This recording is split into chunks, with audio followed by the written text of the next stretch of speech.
Hello everybody, this is Jeremy Tothendra. Welcome back to another video.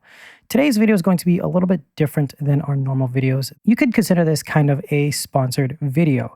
A few weeks ago, the people over at Sodoct reached out to me and asked me if they could send me some of their acoustic bass traps. They're the foam bass traps, asking me if I could just give my honest opinion and do a review about my thoughts on the product. So the way that these come is they're actually vacuum sealed very tightly, and when you open them, you'll see that they automatically inflate. They open up very easily. And as you see, they are this kind of foam pyramid style. These are 8-inch thick bass traps, I believe, at its thickest or densest point.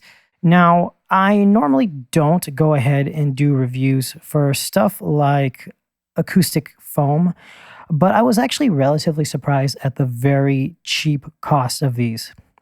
These are $27.99 on Amazon, and they do seem to be on sale pretty consistently. I will say that just by feeling these out, squeezing them, after you give them about a day to fully inflate, I've noticed that they do feel a lot denser than the traditional RLX acoustic foam. Keep in mind that this is still essentially what RLX uses. This just seems to be a slightly higher material.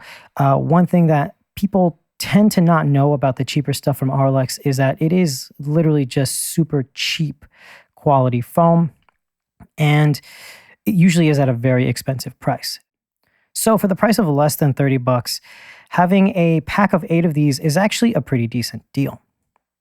Now, do I think these are really going to do much, or if these are really a viable option for the professional or home studio enthusiast? Well, it really depends on what you have. I myself have spent about $4,000 plus in acoustic treatment from GIK. My room is relatively well treated, but there are some areas where I do seem to have a buildup of the low end and some lower mid-range frequencies, as well as just a little bit of excessive flutter echo in certain corners that I don't have enough acoustic treatment in.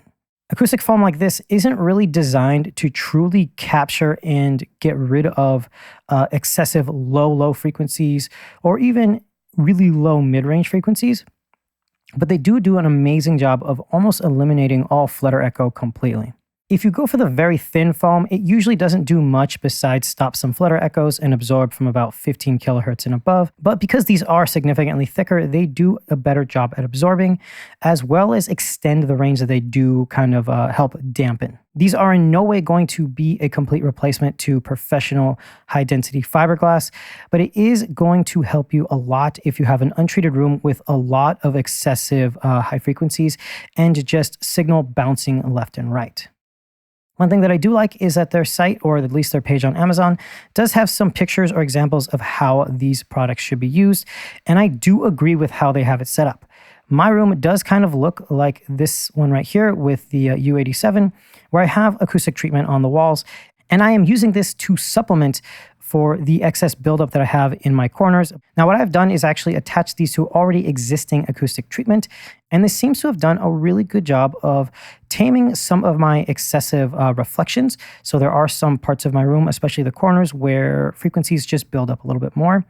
And this has really done a great job of tightening up the mid-range to a little bit down to the lower mid-range frequencies, which was pretty surprising. I do think that that is because I am extending the already existing professional acoustic treatment by adding this directly on top of it. And that is usually the ideal way of using something like this. Now, do I think that this is a viable replacement for professional acoustic treatment? Not in the long term whatsoever. This is definitely something to help mitigate problems. If you are building a vocal booth, this is an amazing product because it will help.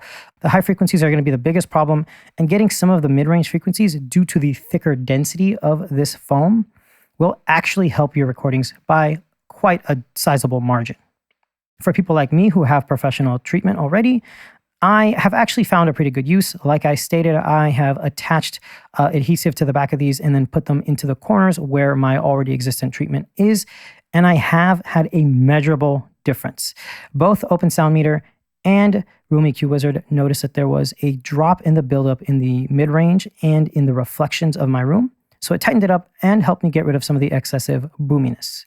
Every single one of them actually feels relatively good in quality and will probably last me for a lot longer than my Auralex did, which pretty much disintegrated after a year. That's going to be it for this quick review.